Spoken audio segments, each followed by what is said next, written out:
പരിശുദ്ധ എൽദോ നോമ്പില് രാത്രിയുടെ ഒന്നാം കൗമയിൽ ചൊല്ലുന്നതായ ഒരു ഗീതം ഒന്ന് ചൊല്ലുവാനായിട്ട് ആഗ്രഹിക്കുകയാണ്. മുറ്റും നീറ്റെന്നോവെന്നിൽ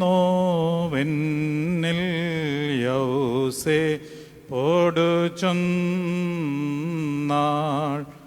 നീതിജ്ഞ ബേദലഹേമിൽ ഗുഹയിൽ പോയിടാം എല്ലൊരു പായും കട്ടിലുമിയുള്ളോ കീയുലകത്തിൽ ഞാനാശ്രയഹീന ലോകപുരാതനനെ ഗുഹയിൽ പ്രസവിച്ചയ്യോ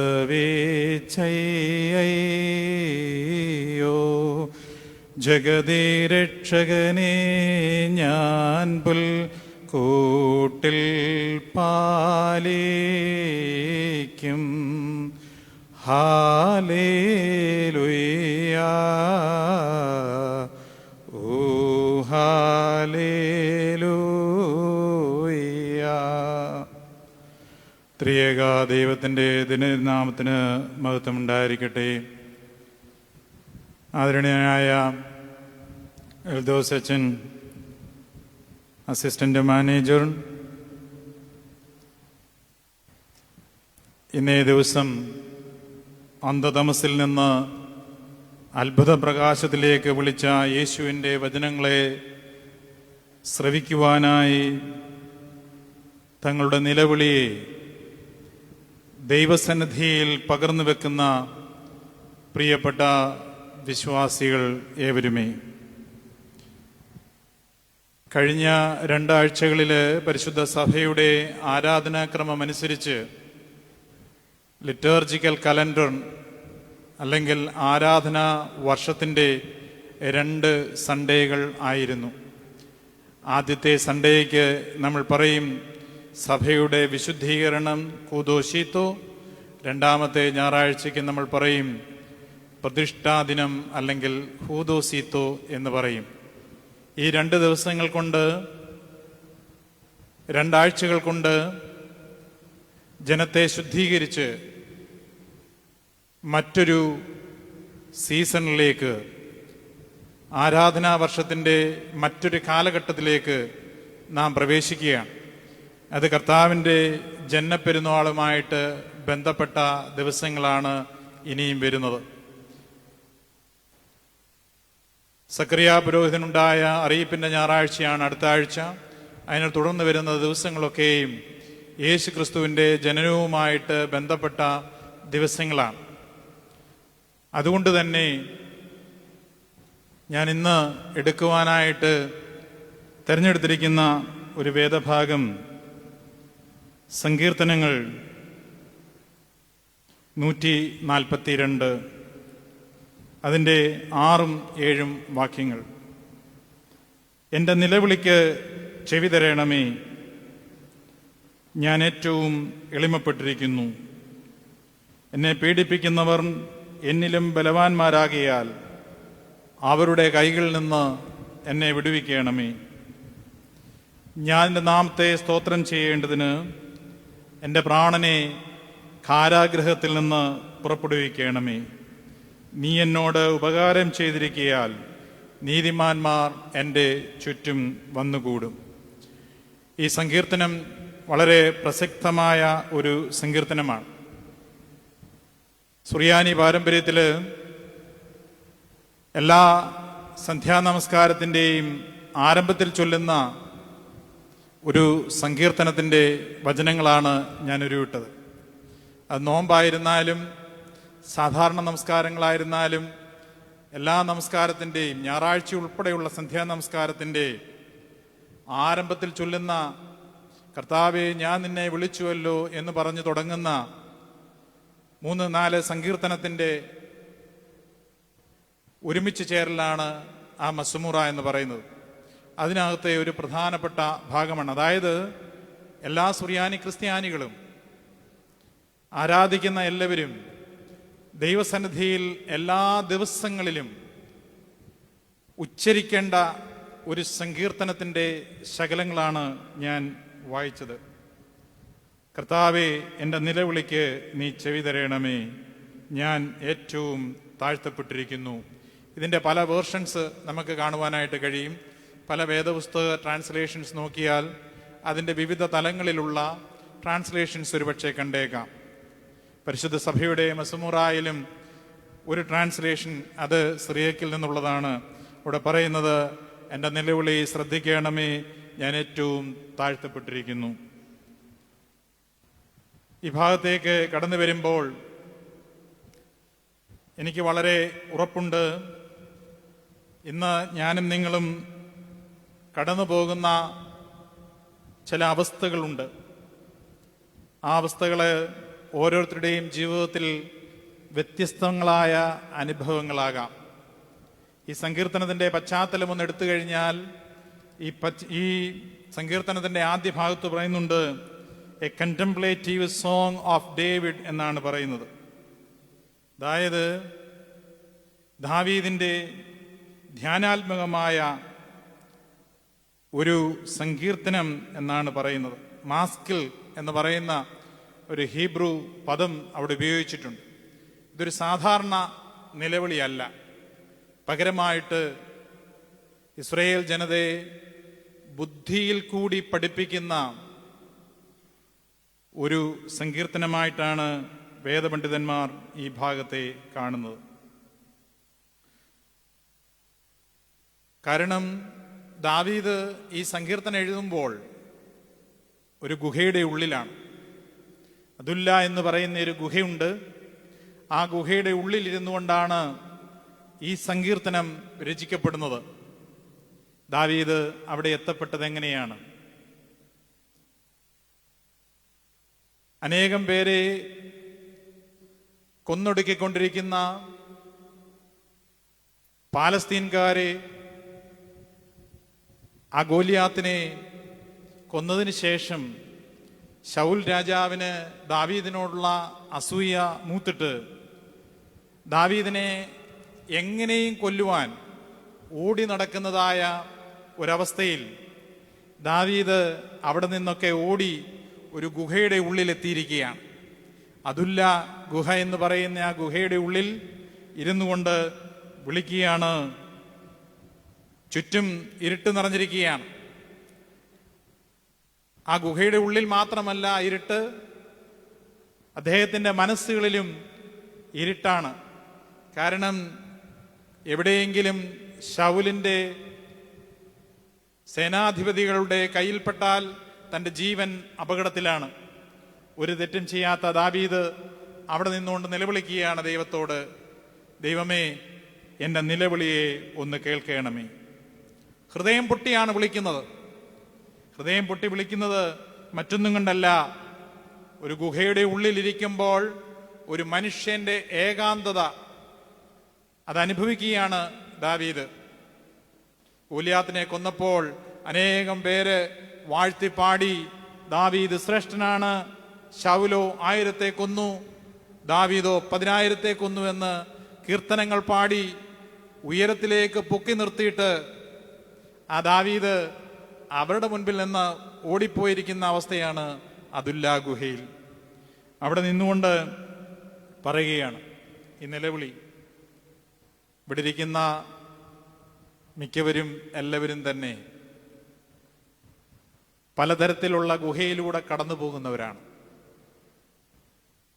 ഞാനും നിങ്ങളും പല സമയങ്ങളിൽ ജീവിതത്തിൻ്റെ പല യാമങ്ങളിൽ ചില ഗുഹകളിലൊക്കെ നമ്മൾ ചെന്ന് ചേരേണ്ടി വരും. ഒരുപക്ഷെങ്കിൽ മറ്റുള്ളവരെ ഭയന്നിട്ടാകാം, അതല്ല എങ്കിൽ നമ്മുടെ ഉറ്റവര് ഉടയവര് നഷ്ടപ്പെട്ടു പോയ വേദനയുടെ മധ്യത്തിലുള്ള ഒരു ഗുഹയിലായിരിക്കാം.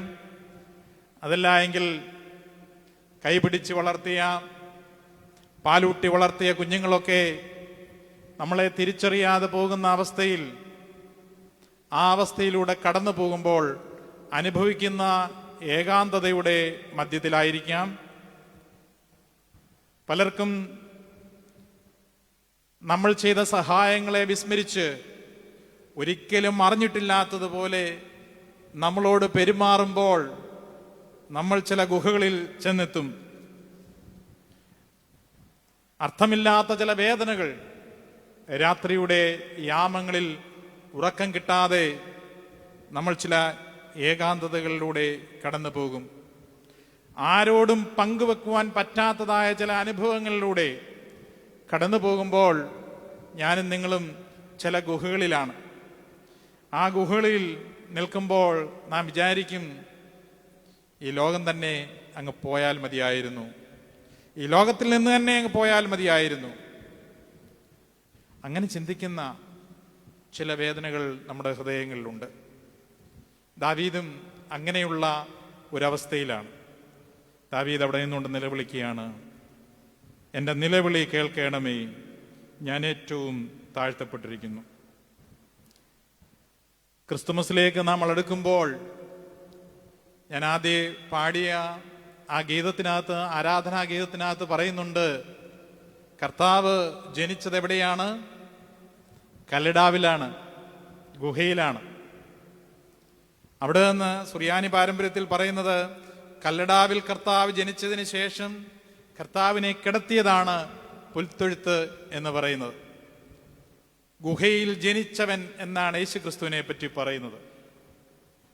നമ്മൾ പിന്നീട് കാണുന്നുണ്ട്, അദ്ദേഹത്തിൻ്റെ അന്ത്യവും ഒരു ഗുഹയിലായിരുന്നു. കല്ലറ എന്ന് പറയുന്നത് അരിമത്ഥ്യക്കാരൻ യൗസേപ്പിന് വേണ്ടിയിട്ട് ഒരുക്കപ്പെട്ട ഒരു ഗുഹയുടെ ഉള്ളിൽ ആയിരുന്നു. ജനിച്ചതൊരു ഗുഹയിൽ, മരിച്ചത് മറ്റൊരു ഗുഹയിൽ. ഈ കർത്താവിനെയാണ് നമ്മുടെ സങ്കേതമായിട്ട് മുറുകെ പിടിക്കുന്നത്. ഈ ദൈവത്തെ നോക്കിക്കൊണ്ടാണ് ദാവീദ് പറയുന്നത്, എൻ്റെ നിലവിളി കേൾക്കണമേ, ഞാൻ ഏറ്റവും താഴ്ത്തപ്പെട്ടിരിക്കുന്നു. ഈ താഴ്ത്തപ്പെടുക എന്ന് പറയുന്നത് അതൊരു ചെറിയ അനുഭവമല്ല. ഇവിടെ പറയുന്നതനുസരിച്ച് താഴ്ത്തപ്പെടുക എന്ന് പറഞ്ഞു കഴിഞ്ഞാൽ ഏറ്റവും തകർക്കപ്പെട്ടിരിക്കുന്നു എന്നാണ് പറയുന്നത്. അത് മാനസികമായും ശാരീരികമായും, ചിലപ്പോൾ ഭക്ഷണം പോലും കഴിച്ചിട്ടില്ല. ദാവീദ് ശൗലിനെ പേടിച്ച് ഓടുമ്പോഴാണ് ദേവാലയത്തിൽ ചെന്ന് പുരോഹിതന്മാർക്ക് മാത്രം ഭക്ഷിക്കുവാൻ പാടുള്ളതായ കാഴ്ചയപ്പം എടുത്ത് ഭക്ഷിച്ചു എന്ന് പറയുന്നുണ്ട്. അപ്പം പട്ടിണിയുടെയും വേദനയുടെയും ഭയത്തിൻ്റെയും ആകുലതകളുടെയും ഭാവിയിൽ എന്ത് നടക്കുമെന്നറിയാൻ വയ്യാത്തതിൻ്റെ ഒക്കെ ഒരു പശ്ചാത്തലത്തിലാണ് ദാവീദ് ഇന്ന് ഈ ഗുഹയിലിരിക്കുന്നത്. പാലസ്തീൻ പോയിട്ടുള്ളവർക്കറിയാം, യേശുക്രിസ്തുവിനെ ഇട്ടിരുന്നത് പിലാത്തോസ് വിധിച്ചതിന് ശേഷം. അവിടെ പറയുന്നുണ്ട്, ആ രാത്രിയിൽ അവനെ കാരാഗ്രഹത്തിലാക്കി എന്നൊരു വാക്കുണ്ട് ബൈബിളിൽ. പക്ഷെ ആ കാരാഗ്രഹം പോയി കണ്ടാൽ നമുക്ക് അത്ഭുതം തോന്നും. അതൊരു പൊട്ടക്കിണറാണ്. അവിടെ ഇപ്പോഴും ഉണ്ടത്. കർത്താവിനെ ഇട്ട പ്രിസൺ എന്ന് പറഞ്ഞ് ഇപ്പോഴും സംരക്ഷിച്ചിട്ടുണ്ട്. അതൊരു പൊട്ടക്കിണറായിരുന്നു. ആ കിണറ്റിലിരുന്നു കൊണ്ട് കർത്താവ് പറയുന്നതൊന്നും നമ്മൾ വേദപുസ്തകത്തിൽ വായിക്കുന്നില്ല. ഗദസമന തോട്ടത്തിലിരുന്നു കൊണ്ട്, ആ ഗുഹയിലിരുന്നു കൊണ്ട് വേദനയുടെ ശബ്ദം നമുക്ക് കേൾക്കാം. കർത്താവേ, പിതാവാം ദൈവമേ, കഴിയുമെങ്കിൽ ഈ പാനപാത്രം എങ്കിൽ നിന്ന് നീക്കണമേ. യൗസേപ്പ് തൻ്റെ സഹോദരന്മാരിലാൽ ആക്രമിക്കപ്പെട്ട് ഇടപെട്ടത് ഒരു പൊട്ടക്കിണറ്റിലാണ്. ദാനിയേലിനെ നെബൂഖദ്നേസർ രാജാവ് പിടിച്ച് സിംഹങ്ങളുടെ ഗുഹയ്ക്കുള്ളിലാണ് ആക്കുന്നത്. യോന മത്സ്യത്തിൻ്റെ ഉള്ളിൽ ഒരു ഗുഹയുടെ അനുഭവമാണ്. അവിടെ ഇരിക്കുന്നുണ്ട്. ഇവിടെയൊക്കെ നിന്ന് അവർ നിലവിളിക്കുന്നത് നമ്മൾക്ക് കേൾക്കുവാനായിട്ട് സാധിക്കും. ദാവീദ് ഇവിടെ പറയുന്നത്, ദൈവമേ, എൻ്റെ നിലവിളി ഒന്ന് കേൾക്കണമേ, ഞാൻ ഏറ്റവും താഴ്ത്തപ്പെട്ടിരിക്കുന്നു. പല നിലവിളിയിലും നമുക്ക് ദൗർബല്യത്തിൻ്റെ സാന്നിധ്യം അനുഭവപ്പെടും. അവിടെ ചിലപ്പം വാക്കുകളൊന്നും വരണമെന്ന് നിർബന്ധമില്ല. അങ്ങനെയല്ലേ? നമ്മൾ ചിലപ്പോഴിരിക്കുമ്പോൾ വേദന കൊണ്ട് നിറഞ്ഞിരിക്കുമ്പോൾ ദൈവത്തോട് സംസാരിക്കുമ്പോൾ വാക്കുകളൊന്നും വരില്ല. പകരം എന്തു വരും? കണ്ണുനീരുകൾ വരും. നമ്മുടെ കണ്ണുനീരുകൾ ധാരധാരയായി ഭൂമിയിലേക്ക് പതിക്കും. വാക്കുകളില്ല. മൗനത്തിൻ്റെ ഒരനുഭവമാണ് നമുക്കവിടെ കാണുന്നത്. ദാവീദ് പറയുന്നത്, എൻ്റെ നിലവിളി കേൾക്കണമേ. സാഖ എന്ന് പറയുന്ന അവിടെ ഉപയോഗിക്കുന്ന ഒരു ഹീബ്രു പദം അവിടെ പറയുന്നത് ഇപ്രകാരമാണ്: ഇത് അനീതിയുടെ കയ്പിൻ്റെയും വേദന നിറഞ്ഞ ഒരു നിലവിളിയാണെന്നാണ്. കയ്പിൻ്റെയും വേദനയുടെയും. ഒന്ന് ചിന്തിച്ചു നോക്കിയേ. അനീതി നിറഞ്ഞ ഈ ശൗലിനെ സംരക്ഷിക്കുവാൻ വേണ്ടി പുറപ്പെട്ട ഒരു ദാവീദാണ്. ശൗലിനെ ശത്രുക്കളിൽ നിന്ന് രക്ഷപ്പെടുത്തുവാനായിട്ട് പുറപ്പെട്ട ഒരു ദാവീദ് ഗുഹയുടെ ഉള്ളിലിരിക്കുകയാണ്. അവന്റെ വേദന ആരോടും പറഞ്ഞറിയിക്കുവാൻ പറ്റുന്നതല്ല. നമുക്കറിയാമല്ലോ, ഞാൻ ആദ്യം പറഞ്ഞതുപോലെ ചിലരെ നമ്മൾ സഹായിക്കും, കൈയഴിഞ്ഞ് സഹായിക്കും, ഹൃദയം കൊണ്ട് സഹായിക്കും. അവർക്ക് നല്ലത് വരണമേ എന്ന് പ്രാർത്ഥനയുണ്ടാകും. പക്ഷേ നമ്മുടെ വേദനയുടെ മധ്യത്തിൽ അവർ നമ്മളെ പരിഹസിക്കും. ആരോടും നമുക്കൊന്നും ഷെയർ ചെയ്യുവാൻ പറ്റാത്ത ഒരവസ്ഥ. അവിടെ കണ്ണുനീര്, ആ കണ്ണുനീരിന് വളരെയേറെ ചൂടുണ്ട്. ആ ചൂട് തിരിച്ചറിയുവാനായിട്ട് കഴിയുന്ന ഒരേ ഒരാളേ ഉള്ളൂ, ദൈവം തമ്പുരാൻ എന്ന് നാം മനസ്സിലാക്കണം. ഹന്ന ദേവാലയത്തിൽ ഇരുന്നു കൊണ്ട് 1 ശമൂവേൽ പ്രവാചകന്റെ പുസ്തകം 1-ാം അധ്യായത്തിൽ പറയുന്നുണ്ട്, ഹന്ന ഹൃദയം പൊട്ടിയിരുന്നു കൊണ്ട് പ്രാർത്ഥിക്കുന്നുണ്ട്. അവിടെ പ്രാർത്ഥിക്കുന്ന ഒന്നാണ്, ദൈവമേ എനിക്കൊരു കുഞ്ഞിനെ തരയണമേ. അവിടെ പറയുന്നുണ്ട്, അവളുടെ ചുണ്ടുകൾ അനങ്ങിയതല്ലാതെ വാക്കുകളൊന്നും പുറത്തേക്ക് വന്നില്ല. ഏലി പുരോഹിതൻ കണ്ടിട്ട് പറയുന്നുണ്ട്, അവൾ വീഞ്ഞു കുടിച്ചവളാണ് എന്ന് പറയുന്നുണ്ട്.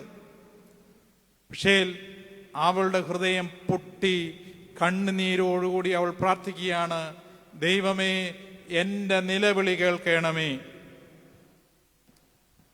അതുകൊണ്ട് സങ്കീർത്തനം 34-15 വാക്യത്തിൽ പറയുന്നുണ്ട്, ധാർമ്മികരുടെ നിലവിളിയിലേക്ക് കർത്താവിൻ്റെ ചെവികൾ തുറന്നിരിക്കുന്നു എന്നാണ് പറയുന്നത്.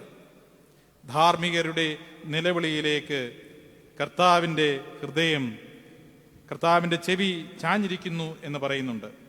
യോനാ പ്രവാചകന്റെ പുസ്തകം 2-ാം അധ്യായം 2-ാം വാക്യത്തിൽ പറയുന്നുണ്ട്, എൻ്റെ കഷ്ടതയാൽ ഞാൻ കർത്താവിനോട് നിലവിളിച്ചു, അവൻ എനിക്ക് ഉത്തരം നൽകി. എവിടെ, ഏത് ഗുഹയിലിരിക്കുമ്പോഴാണ്? മത്സ്യത്തിൻ്റെ ഉള്ളിൽ ഒരു ഗുഹയിലിരുന്നു കൊണ്ട് യോന പ്രാർത്ഥിക്കുകയാണ്. 2-ാം ലോക മഹായുദ്ധകാലത്ത് ലണ്ടനിൽ ബോംബാക്രമണം നടത്തിയപ്പോൾ വിൻസ്റ്റൺ ചർച്ചിൽ എന്ന് പറയുന്ന അന്നത്തെ ബ്രിട്ടീഷ് പ്രധാനമന്ത്രി അന്നത്തെ ദിനപത്രത്തിൽ എഴുതി, ദൈവമേ കരുണ കാണിക്കണമേ.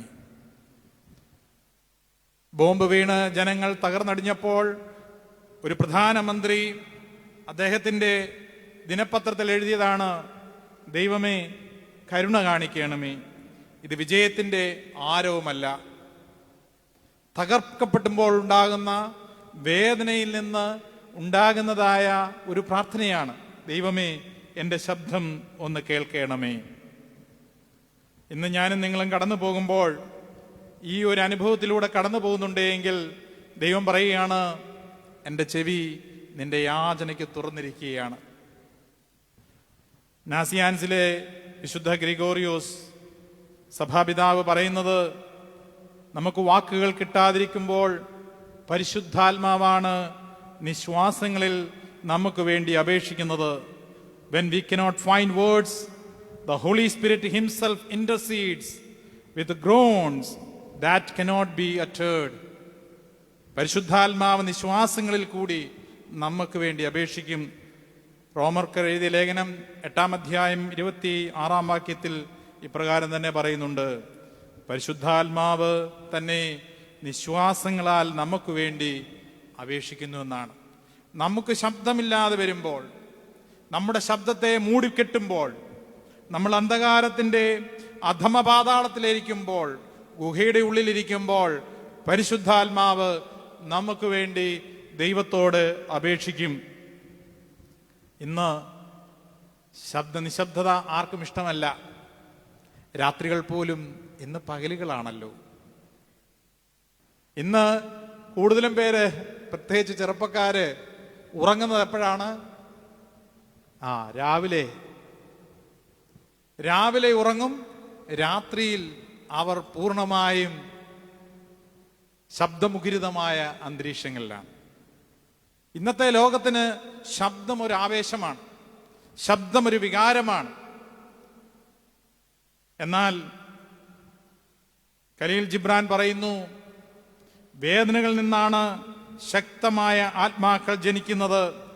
വേദനയുടെ പാടുകൾ ശബ്ദരഹിതമാണ്. വേദനയുടെ പാടുകൾ ശബ്ദരഹിതമാണ്. പിലാത്തോസിന്റെ മുൻപാകെ നിൽക്കുന്ന ഒരു കർത്താവിനെ നമുക്ക് കാണാം. അടികൊണ്ട് ദേഹം മുഴുവനും മുറിഞ്ഞിരിക്കുകയാണ്. ചോദിക്കുന്നു, നീ രാജാവാണോ എന്ന് ചോദിക്കുന്നുണ്ട്. അവൻ നിശബ്ദനായിട്ട് നിൽക്കുന്നുണ്ട്. കർത്താവിൻ്റെ നിശബ്ദത അവിടെ നമുക്ക് വലിയ മാറ്റൊലികളായിട്ട് കാണപ്പെടുന്നുണ്ട്. അതുകൊണ്ട് ഇവിടെ ഈ ശൗലെന്ന ശത്രുവിൻ്റെ അവന്റെ ഭീഷണിയിൽ നിന്ന് ഓടി ഒളിക്കപ്പെടുന്ന ഈ ദാവീദ് പറയുകയാണ്, എൻ്റെ പ്രാർത്ഥനയൊന്ന് കേൾക്കണമേ. ഗുഹയുടെ അനുഭവമാണ്.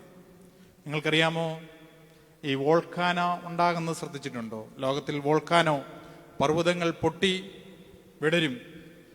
അങ്ങനെ പൊട്ടി വിടരുമ്പോൾ ഉണ്ടാകുന്ന അതിൻ്റെ ഏറ്റവും വലിയ പ്രതിഭാസമാണ് ഗർത്തങ്ങൾ എന്ന് പറയുന്നത്. ഗർത്തങ്ങൾ, അനേകം ഗർത്തങ്ങൾ ഈ ലോകത്തിൽ ഭൂമിശാസ്ത്രം പഠിക്കുന്നവർക്കറിയാം.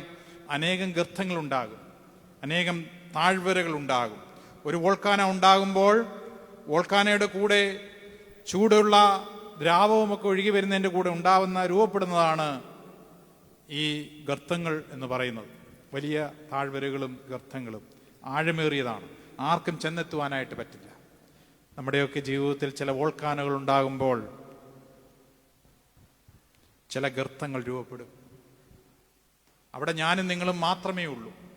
നമുക്ക് മാത്രമേ ആ ഗർത്തങ്ങൾ കാണുവാനായിട്ട്, ആർക്കും കാണുവാൻ പറ്റാത്ത ചില ഗുഹകളും ചില ഗർത്തങ്ങളുമുണ്ട്. അതാണ് മനുഷ്യന്റെ ഏറ്റവും വലിയ പ്രയാസകരമായ അവസ്ഥ എന്ന് പറയുന്നത്. തകർക്കപ്പെട്ടിരിക്കുന്ന അവസ്ഥ.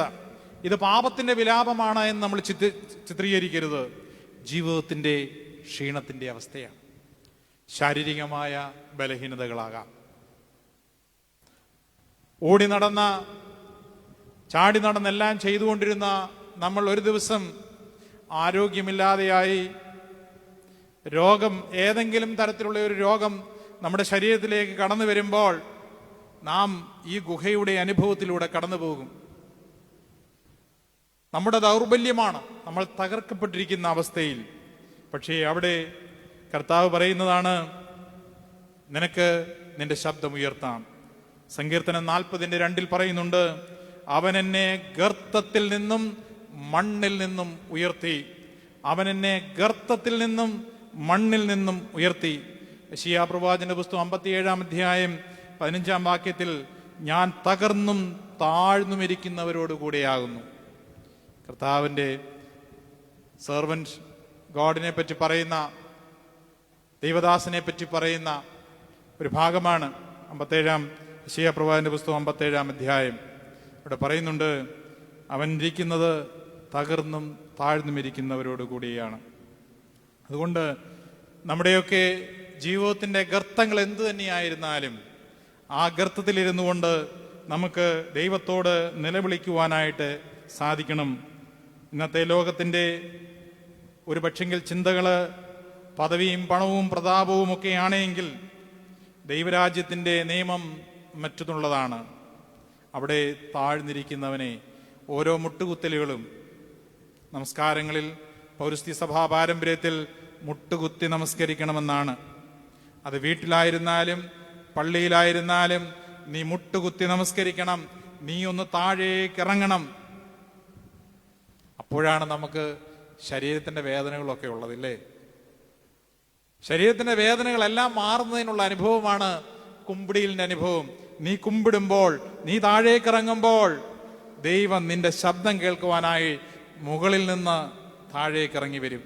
അതാണ് വിശുദ്ധ വേദപുസ്തകവും പഠിപ്പിക്കുന്നത്. രണ്ടാമത്തെ ഭാഗത്തേക്ക് വരട്ടെ. ദാവീദ് പറയുകയാണ്, എന്നെ പീഡിപ്പിക്കുന്നവരിൽ നിന്ന് എന്നെ വിടുവിക്കണമേ, എന്നെ പീഡിപ്പിക്കുന്നവരിൽ നിന്ന് എന്നെ വിടുവിക്കണേ. കാരണം അവർ എന്നേക്കാൾ ബലവാന്മാരാണ്. ബലമില്ലാത്തവരെ നമുക്കില്ലാതെയാക്കാൻ എളുപ്പമാണ്. പക്ഷെ ബലമുള്ളവരോട് നമ്മൾ എതിർത്ത് നിൽക്കുമ്പോൾ നമ്മുടെ മനസ്സ് അല്പമൊന്ന് പതറും. 2 രാജാക്കന്മാരുടെ പുസ്തകം 6-ാം അധ്യായത്തിൽ ഏലിശാ പ്രവാചകൻ പറയുന്നുണ്ട്. ഏലിശാ പ്രവാചകന്റെ അടുത്തേക്ക് വരുന്ന അരാമ്യ സൈന്യത്തെ നോക്കിക്കൊണ്ട്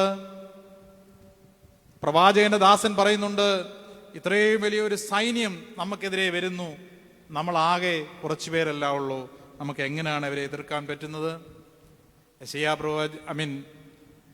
ഏലിശാ പ്രവാചകൻ ആ ദാസനോട് പറയുന്നു, ദൈവമേ ഇവന്റെ കണ്ണൊന്ന് തുറക്കണമേ, ദൈവമേ അവന്റെ കണ്ണൊന്ന് തുറക്കണമേ. അവന്റെ കണ്ണ് തുറന്നു നോക്കിയപ്പോൾ ദൈവത്തിന്റെ ദൂതന്മാരുടെ ഒരു സൈന്യം അവന്റെ ചുറ്റും നിൽക്കുന്നതായിട്ട് അവൻ കണ്ടു എന്നാണ് അവിടെ പറയുന്നത്. ഏലിശാ പ്രവാചകൻ അവന്റെ കണ്ണു തുറന്ന് അവനെ കാണുമാറാക്കി. ദൈവത്തിന്റെ സൈന്യത്തിന്റെ ഒരു ശക്തി എന്ന് പറയുന്നത്. എഫെസ്യ ലേഖനം 6-ാം അധ്യായം 16-ാം വാക്യത്തിൽ പറയുന്നു, നമ്മൾ മാംസത്തിനും രക്തത്തിനും എതിരെയല്ല പോരാടുന്നത്, പ്രഭുത്വങ്ങൾക്കും അധികാരങ്ങൾക്കും ഈ അന്ധകാര ലോകത്തിലെ പ്രഭുക്കന്മാർക്കും എതിരായിട്ടാണ്. നമ്മുടെ ശത്രുക്കൾ എന്ന് പറയുന്നത് നമ്മൾ വിചാരിക്കും നമ്മുടെ സഹോദരനും നമ്മുടെ സഹോദരിയും നമ്മുടെ കൂടെ പള്ളിയിൽ വരുന്നവരും നമ്മുടെ ചുറ്റുമുള്ളവരും ഒക്കെയാണ് നമ്മുടെ എതിർപ്പുകാരെന്ന് വിചാരിക്കും. ശരിക്കും ഓരോരുത്തരെയും ഒന്ന് നോക്കി, വ്യക്തിപരമായി നോക്കിയാൽ എല്ലാവരും നല്ലവരല്ലേ? ദൈവം ആരെയെങ്കിലും ദോഷമായിട്ട് ഈ ലോകത്തിൽ സൃഷ്ടിച്ചിട്ടുണ്ടോ? ആരെയും ദൈവം ലോകത്തിൽ ദോഷമായിട്ട് സൃഷ്ടിച്ചിട്ടില്ല. ദൈവം കണ്ടതെല്ലാം നല്ലതാണ്. ദൈവത്തിന്റെ പ്രതിരൂപം അവന്റെ സ്വന്തം ഛായയിലും അവന്റെ സ്വന്തം പ്രതിരൂപത്തിലുമാണ് എന്നെയും നിങ്ങളെയും നമ്മുടെ അയൽക്കാരെയും നമ്മുടെ സഹോദരീ സഹോദരങ്ങളെയും നമ്മുടെ ഇടവക ജനങ്ങളെയും നമ്മുടെ കൂടെ സഹവസിക്കുന്നവരെയും അമ്മായിയമ്മയും മരുമോളെയും മരുമകനെയും അമ്മായിയപ്പനെയും ഭാര്യയെയും ഭർത്താവിനെയും എല്ലാം ദൈവം സൃഷ്ടിച്ചിരിക്കുന്നത് ഈ ഛായയിൽ തന്നെയാണ്. വ്യക്തിപരമായി അവരാരും ദോഷക്കാരല്ല. എന്താണ് പ്രശ്നം? അവിടെ സാത്താന്റെ ശക്തി കയറുമ്പോൾ അവർ വേറെ രൂപങ്ങളായിട്ട് മാറും. അവരല്ല നമ്മുടെ പീഡകന്മാർ, അവരല്ല. ആരാണ്? അവരുടെ ഉള്ളിലിരിക്കുന്ന സാത്താനാണ്. അവരുടെ ഉള്ളിലിരിക്കുന്ന സാത്താനോട് നമുക്ക് ഇപ്രകാരം പറയുവാനായിട്ട് സാധിക്കണം, ഈ ശരീരത്തിൽ നിന്ന് എന്നെ ആര് വിടുവിക്കുമെന്ന് റോമാലേഖനം 7-ാം അധ്യായം 24-25 വാക്യങ്ങൾ പറയുന്നുണ്ട്. വീണ്ടും സങ്കീർത്തനം 18-16 പറയുന്നുണ്ട്, അവൻ മുകളിൽ നിന്ന് കൈ നീട്ടി എന്നെ എടുത്തു, അവൻ എന്നെ വലിയ ജലാശയങ്ങളിൽ നിന്ന് വിടുവിച്ചു. അവൻ കൈ നീട്ടി എന്നെ പിടിച്ചുയർത്തുന്നു എന്നാണ് പറയുന്നത്. ബലവാന്മാരെ നോക്കിക്കൊണ്ട് നമ്മൾ വേദനപ്പെടേണ്ട, പീഡകരെ നോക്കിക്കൊണ്ട് നമ്മൾ വേദനപ്പെടേണ്ട. ഒറ്റ കാര്യം ഓർത്താൽ മതി, ദൈവത്തോട് ചേർന്ന് നിൽക്കുവാനായിട്ട് സാധിക്കുക എന്നുള്ളതാണ്. അതുകൊണ്ടാണ് സെന്റ് എഫ്രൈം സഭാപിതാവ് ഇപ്രകാരം പറയുന്നു, ചിന്തകളും ഭയങ്ങളും നിനക്ക് പിന്നാലെ വരുമ്പോൾ പ്രാർത്ഥനയുടെ ഗുഹയിലേക്ക് നീ ഓടിച്ചെല്ലുക, അവിടെ കണ്ണീരുണ്ട്, ദൈവം നിന്നെ കാത്തിരിക്കും. ഭയത്തിന്റെ ചിന്തകളും മറ്റു വേവലാതികളും നിന്നെ മൂടുമ്പോൾ, നിന്റെ ചുറ്റും ഇരുട്ട് വ്യാപിക്കുമ്പോൾ നീ ഗുഹയിലേക്ക് പ്രവേശിക്കുക. കർത്താവ് പറയുന്നില്ലയോ മത്തായിയുടെ സുവിശേഷം 6-ാം അധ്യായം, നീ പ്രാർത്ഥിക്കുമ്പോൾ നീ അകത്ത് കടന്ന് നീ സ്വർഗസ്ഥനായ പിതാവിനോട് പ്രാർത്ഥിക്കണം. കതകടച്ച് നിന്റെ ഗുഹയിൽ നീയും ദൈവവും മാത്രമേ ഉള്ളൂ. ആ ഗുഹയിൽ നിന്നുകൊണ്ട് ദൈവത്തോട് നിലവിളിക്കുമ്പോൾ ദൈവം നിന്റെ നിലവിളിയെ കേൾക്കും. ആരെയും ബോധ്യപ്പെടുത്തുവാനല്ല, ദൈവമേ എൻ്റെ നിലവിളി കേൾക്കുവാൻ അവിടുന്ന് ഇടയാകണമേ, ദൈവം താഴേക്കിറങ്ങി വരുമെന്നാണ് അവിടെ പറയുന്നത്. ദൈവത്തിന് അങ്ങനെ സാധിക്കുമെന്നുള്ളതാണ് നാം മനസ്സിലാക്കേണ്ടത്.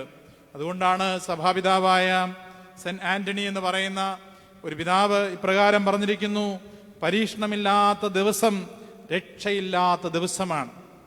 പരീക്ഷണമില്ലാത്ത ദിവസം രക്ഷയില്ലാത്ത ദിവസമാണ്. കാരണം പരീക്ഷണങ്ങളിൽ കൂടി ഞാനും നിങ്ങളും കടന്നു പോകുമ്പോൾ ദൈവം നമ്മളെ ഒന്ന് ഒരുക്കുകയാണ്, ദൈവം നമ്മളെ ഒന്ന് രൂപപ്പെടുത്തുകയാണ്, നല്ല വ്യക്തികളായിട്ട് രൂപാന്തരപ്പെടുവാനായിട്ട്.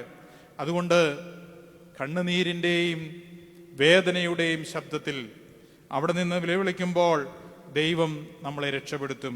സങ്കീർത്തനം 124 വാക്യത്തിൽ പറയുന്നുണ്ട്: വേട്ടക്കാരുടെ കണിയിൽ നിന്ന് പക്ഷി എന്ന പോലെ നമ്മുടെ പ്രാണൻ വഴുതിപ്പോയിരിക്കുന്നു. എങ്ങനെയാണ്? വേട്ടക്കാരുടെ കണിയിൽ എന്ന പോലെ, പക്ഷി എന്ന പോലെ നമ്മുടെ പ്രാണൻ വഴുതിപ്പോയിരിക്കുന്നു. ദൈവം നമ്മുടെ പ്രാണനെ രക്ഷപ്പെടുത്തുകയാണ്. അതുകൊണ്ട് നമ്മുടെ ശത്രുക്കൾ നശിക്കണമേ എന്ന് നമ്മൾ പ്രാർത്ഥിക്കരുത്. പരുന്തിനെ കണ്ടിട്ടുണ്ടോ? പരുന്തിനെ ആക്രമിക്കുവാനായിട്ട് ശ്രമിക്കുന്ന ചുരുക്കം ചില ജീവികളുണ്ട്. ആ ജീവികളെ അത് തിരിച്ചാക്രമിക്കുകയില്ല. പരുന്തെന്ത് ചെയ്യുമെന്നറിയാമോ? അതിൻ്റെ കഴുത്തിന് കയറി പിടിച്ചിട്ടുണ്ടെങ്കിൽ പരുന്ത് സാവധാനം പറന്ന് പറന്ന് പറന്ന് മുകളിലേക്ക് പോകും. സാവധാനം പറന്ന് പറന്ന് മുകളിലോട്ട് പോകുമ്പോൾ എന്തു പറ്റുമെന്നറിയാമോ? ഈ കഴുത്തിലിരിക്കുന്ന ജീവിക്ക് അതിൻ്റെ ശ്വാസം നഷ്ടപ്പെട്ടു പോയിക്കോളും. പരുന്തൊന്നും ചെയ്യുന്നില്ല. പരുന്തുയർന്ന് പറക്കുന്ന മാത്രമേ ഉള്ളൂ. ദൈവത്തിന്റെ അടുക്കിലേക്ക് ഉയർന്ന് പറക്കുന്ന മനുഷ്യന് ദൈവത്തിന്റെ ഒരു ചിറകുണ്ടായാൽ മതി. ആ ചിറകിന് ശക്തി ഉണ്ടെങ്കിൽ ഉയർന്ന് പറക്കുവാനായിട്ട് നമുക്ക് സാധിക്കും. നമ്മുടെ ശത്രുക്കൾ താനേ ഇല്ലാതെ പോകും. അതുകൊണ്ട് അവരെ നമ്മൾ വിചാരിച്ച് വേവലാതിപ്പെടേണ്ട കാര്യമില്ല. അതുകൊണ്ട് ദൈവം നമ്മളോട് പറയുകയാണ്, നമ്മളെ രക്ഷപ്പെടുത്തുവാനായിട്ട് ദൈവത്തിന് സാധിക്കും. കൊറി ടെൻ ബൂ എന്ന് പറയുന്ന ഒരു നാസി ക്യാമ്പിൽ, അത് 2ാം ലോക മഹായുദ്ധ കാലത്താണ്, നാസി ക്യാമ്പിൽ ഉണ്ടായിരുന്ന ഒരു സ്ത്രീ, കോൺസെൻട്രേഷൻ ക്യാമ്പിൽ ഉണ്ടായിരുന്ന ഒരു സ്ത്രീ ഉണ്ടായിരുന്നു. ആ സ്ത്രീ പറയുന്നുണ്ട്, ക്ലറിക്കൽ എററിനാൽ, അതായത് അവളുടെ പേര് എഴുതപ്പെടുവാൻ യാതൊരു സാധ്യതയും ഇല്ലാതിരുന്നിടത്ത് അവളുടെ പേര് എങ്ങനെയോ എഴുതപ്പെട്ടു. അബദ്ധം പറ്റി എഴുതപ്പെട്ടതാണ്. അവൾ ആ കോൺസെൻട്രേഷൻ ക്യാമ്പിൽ നിന്ന് പുറത്തു വന്നിട്ട് അവൾ പറയുന്നുണ്ട്, ദൈവത്തിന് ഒരബദ്ധം പറ്റി, ദൈവത്തിന് എൻ്റെ പേരിനെ പറ്റി ഒരു അബദ്ധം പറ്റി എന്നെ രക്ഷപ്പെടുത്തുവാനായിട്ട്. വേട്ടക്കാരൻ്റെ കെണിയിൽ നിന്നുള്ള പക്ഷി എന്ന പോലെ അതിനെ രക്ഷപ്പെടുത്തുന്ന അനുഭവം ആ ജീവിതത്തിൽ അവൾ ദർശിക്കുന്നുണ്ട്. അതുകൊണ്ട് പ്രിയരെ, എന്നെയും നിങ്ങളെയും പീഡിപ്പിക്കുന്ന പീഡകന്മാരുടെ ശക്തിയെ ഓർത്ത് നമ്മളാരും വേദനപ്പെടേണ്ട. അവർക്ക് വേണ്ടി പ്രാർത്ഥിച്ചാൽ മാത്രം മതി. അവിടെ നന്മയ്ക്ക് വേണ്ടി പ്രാർത്ഥിക്കുക. അവർക്ക് ജീവൻ നഷ്ടപ്പെട്ടു പോകാൻ വേണ്ടി പ്രാർത്ഥിക്കരുത്. അവിടെ നന്മയ്ക്ക് വേണ്ടി പ്രാർത്ഥിക്കുക. ദൈവത്തോട് അടുത്ത് ചെല്ലുക. ദൈവം നിന്നെ ഉയർത്തിക്കൊള്ളും. മറ്റുള്ളവരുടെ കാര്യം ദൈവം നോക്കിക്കൊള്ളും. അതുകൊണ്ടാണ് നമുക്ക് മദർ തെരേസ പറയുന്നുണ്ട്, I am a little pencil in the hand of a writing God who is sending a love letter to the world. ഞാൻ ഒരു ചെറിയ പെൻസിലാണ്. ദൈവം എന്നെ കൊണ്ട് ഈ ലോകത്തോട് പ്രേമത്തിൻ്റെ ഒരു ഗീതം എഴുതിക്കുകയാണ്. നമ്മളൊക്കെ ദൈവസന്നിധിയിലെ ഓരോ പെൻസിലുകളാണ്. നമ്മളെ കൊണ്ട് ദൈവത്തിന് ചില ഗീതങ്ങൾ എഴുതിക്കണമെന്നുണ്ടെങ്കിൽ ദൈവം നമ്മളെ എല്ലാവരെയും അങ്ങനെ എടുത്ത് ഉപയോഗിക്കും എന്നുള്ളതാണ്. അതുകൊണ്ട് ക്രിസ്തുവാണ് നമ്മുടെ മോഡൽ. ഗുഹയിൽ പിറന്നവനായ ക്രിസ്തുവാണ് നമ്മുടെ മോഡൽ. ഗുഹയിൽ തൻ്റെ ജീവിതം അവസാനിപ്പിച്ച ക്രിസ്തുവാണ് നമ്മുടെ മോഡൽ. ആ ക്രിസ്തു കുരിശിന്മേൽ കടന്നുകൊണ്ട് പറയുന്നുണ്ട്, കർത്താവേ, ഇവർ ചെയ്യുന്നത് എന്തെന്നറിയായകൊണ്ട് ഇവരോട് ക്ഷമിക്കണമേ. ഇവർ ചെയ്യുന്നത് എന്തെന്നറിയായകൊണ്ട് ഇവരോട് ക്ഷമിക്കണമേ. പീഡകർ വലുതാണ്, പക്ഷേ അവിടെ ഒരു കാര്യം വ്യക്തമാണ്, ദൈവം വിടുവിക്കുവാൻ ശക്തനാണ്. എന്നെ ശക്തനാക്കുന്നവൻ മുഖാന്തരം ഞാൻ സകലത്തിലും മതിയായവനാണെന്ന് എന്ന് പൗലോസ് ശ്ലീഹ പറയുന്നത് അതുകൊണ്ടാണ്. അതുകൊണ്ട് നമുക്ക് അപ്രകാരം ചിന്തിക്കാം. ഇതിൻ്റെ രണ്ടാമത്തെ ഭാഗത്തേക്ക് വരുമ്പോൾ അവിടെ പറയുകയാണ്, ദൈവം ഗുഹയിൽ നിന്ന് ഉത്തരം നൽകുന്നതായിട്ട് നമുക്ക് കാണുവാനായിട്ട് കഴിയും. ഇവിടെ പറയുന്ന ഇപ്രകാരമാണ്, ദൈവമേ, ഞാൻ നിന്റെ നാമത്തെ സ്തോത്രം ചെയ്യേണ്ടതിന് എൻ്റെ പ്രാണനെ കാരാഗൃഹത്തിൽ നിന്ന് പുറപ്പെടുവിക്കണമേ. ഗുഹയിലിരിക്കുന്ന ഈ ദാവീദ് ശൗലിനെ പേടിച്ച് ഗുഹയുടെ ഉള്ളിൽ ഇരിക്കുകയാണ്. പക്ഷെ ദാവീദ് പ്രാർത്ഥിക്കുകയാണ്, ദൈവമേ, എന്നെ ഈ ഗുഹയിൽ നിന്ന് പുറപ്പെടുവിക്കണമേ. എന്തിന്? നിന്റെ നാമത്തെ സ്തോത്രം ചെയ്യുവാനായിട്ട്, നിന്റെ നാമത്തെ സ്തോത്രം ചെയ്യുവാനായിട്ട്. ഗുഹകൾ പലതും സ്തുതികൾ ഉയരുന്ന ഇടങ്ങളായിട്ട് മാറണം. കണ്ണീര് മാറുമ്പോൾ സ്തോത്രത്തിന്റെ ശബ്ദങ്ങൾ മുഴങ്ങി കേൾക്കണം. ഇവിടെ ഇരിക്കുന്ന ഞാനും നിങ്ങളും ഞാൻ ആദ്യം സൂചിപ്പിച്ചതുപോലെ ഒരുപക്ഷെ പല വേവലാദികൾ കൊണ്ടും വേദനകൾ കൊണ്ടും അഗാധമായ ഗർത്തത്തിലൂടെ കടന്നു പോകുന്നവരാണ്. പക്ഷേ നമ്മളെ ദൈവം താഴേക്ക് ഇറങ്ങി വന്ന് ഈ പരിശുദ്ധ പരിമല തിരുമേനിയുടെ മധ്യസ്ഥതയാൽ ഒരു പക്ഷെങ്കിൽ നമ്മളെ എല്ലാവരെയും വിടുവിച്ചേക്കും. ദൈവഹിതമെങ്കിൽ ഇതായി കഴിയുമ്പോൾ, അപേക്ഷിച്ച കാര്യം സാധ്യമായി തീരുമ്പോൾ നമ്മുടെ ഒരു പ്രതാപമുണ്ട്. നമ്മൾ പറയും, എന്ത് പറയും? ഭാഗ്യം കൊണ്ട് അതങ്ങ് സംഭവിച്ചു, ഭാഗ്യം കൊണ്ട് അതങ്ങ് സംഭവിച്ചു. പരിമല തിരുമേനിയോട് മധ്യസ്ഥ പറഞ്ഞത് നമ്മൾ മറന്നു പോകും, ദൈവത്തോട് കരഞ്ഞു പ്രാർത്ഥിച്ചത് മറന്നു പോകും. അങ്ങനെയല്ല ദാവീദ് പറയുന്നത്, ഈ കാരാഗ്രഹത്തിൽ തന്നെ നീ വിടുവിക്കണമേ. എന്തിന്? നിന്റെ നാമത്തെ സ്തോത്രം ചെയ്യേണ്ടതിന്. ആരാധന എന്ന് പറയുന്നത് അതാണ്. ആരാധന എന്ന് പറയുന്നത് ദൈവത്തിന് സ്തോത്രം അർപ്പിക്കുന്നതിന്റെ അർത്ഥം അതാണ്. ഞാൻ ആദ്യം സൂചിപ്പിച്ചതുപോലെ ആരാധനാ വർഷത്തിലേക്ക് കടന്നിരിക്കുന്നു. ആരാധനാ വർഷത്തിലെ ആദ്യത്തെ 2 ദിവസങ്ങൾ ഞാൻ പറഞ്ഞു, ശുദ്ധീകരണത്തിന്റെയും പ്രതിഷ്ഠയുടെയും ദിനങ്ങൾ. ഇനിയുമുള്ള ദിവസങ്ങൾ ക്രിസ്തുവിന്റെ തിരുജന്മത്തിലേക്ക് എത്തുന്ന ദിവസങ്ങൾ. കടകളിലെല്ലാം സാന്താക്ലോസ് ഒക്കെ നിറഞ്ഞു കഴിഞ്ഞു, സ്റ്റാറുകളൊക്കെ പൊങ്ങുവാൻ തുടങ്ങി. ഇനി മദ്യശാലകളിൽ ക്രിസ്തുമസിന് വേണ്ടി ഇഷ്ടം പോലെ മദ്യങ്ങൾ നിറയും. ഏത് വെറൈറ്റി വേണമെങ്കിലും ഉണ്ടാകും. നമ്മുടെയൊക്കെ സ്തോത്രത്തിന്റെ ശബ്ദങ്ങൾ നഷ്ടപ്പെട്ടു പോകുന്നുണ്ട്. ക്രിസ്തുമസ് ഇന്ന് എന്താണ്? കർത്താവിന്റെ തിരുജന്മത്തിന്റെ ദിവസങ്ങളാണോ? എല്ലാ വീടുകളിലും കയറി ചെന്ന് കർത്താവ് ജനിച്ചിരിക്കുന്നു എന്നുള്ള മഹാസന്തോഷം അറിയിക്കുന്ന ഒരു കാലഘട്ടം ഉണ്ടായിരുന്നു. നഷ്ടപ്പെട്ടു പോയിട്ടുണ്ട് ഇന്നത്. വീടുകളിൽ ചെല്ലുമ്പോൾ ഇന്ന് പുഴു ചാടുന്നത് പോലെ ചാടുന്ന സാന്റാക്ലോസുകളും അതിനോടൊപ്പം തുള്ളിച്ചാടുവാനായിട്ടുണ്ടാകുന്ന കുറച്ച് പേരും, അതിന് ക്ലബ്ബുകളാകാം, ഏതെങ്കിലുമൊക്കെ പേരുകളിൽ ക്രിസ്തുമസ് കരോൾ എന്ന് പറഞ്ഞ് നടത്തുന്ന പേക്കൂത്തുകളെ കണ്ടില്ല എന്ന് നമ്മൾ നടിക്കരുത്. അത് സ്തോത്രത്തിന്റെ ശബ്ദമല്ല.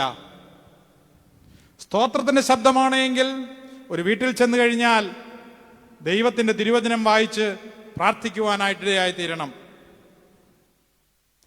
കടന്നു പോകുന്ന കരോളുകളിൽ നമുക്ക് നഷ്ടപ്പെട്ടു പോകുന്നുണ്ട് ചിലത്. ഇന്ന് വിളക്കുകൾ പിടിക്കുവാനായിട്ട്, പണ്ടുകാലങ്ങളിൽ വിളക്കുകൾ പിടിക്കുന്നത് വലിയ സന്തോഷമാണ്. കാരണം കർത്താവിന്റെ തിരുജനങ്ങൾ അന്ന് എന്തായിരുന്നു ഉണ്ടായിരുന്നത്? ഒരു മെഴുകുതിരി കത്തിച്ച് വെച്ച് സ്റ്റാർ ഉണ്ടാക്കി, ഈറ കൊണ്ട് സ്റ്റാർ ഉണ്ടാക്കി, അതിനിടയ്ക്ക് ഒരു മെഴുകുതിരി കത്തിച്ച് വെച്ച് വീടുകൾക്കോറും ആ മെഴുകുതിരി താഴെ വീഴാതെ ആ സ്റ്റാറിന്റെ വർണ്ണക്കടലാസുകൾ കത്താതിരിക്കുവാൻ വളരെ ശ്രദ്ധാപൂർവം സൂക്ഷിച്ചുകൊണ്ട് കടന്നു പോകുമായിരുന്നു. ഇന്നത് പിടിക്കുവാൻ നമുക്ക് ബംഗാളികളെ വേണം. കൂലിക്ക് ആളിനെ വിളിച്ച് നമ്മൾ പോകുകയാണ്. ഇന്ന് പലയിടത്തെയും ചിത്രങ്ങൾ ഇങ്ങനെയാണ്.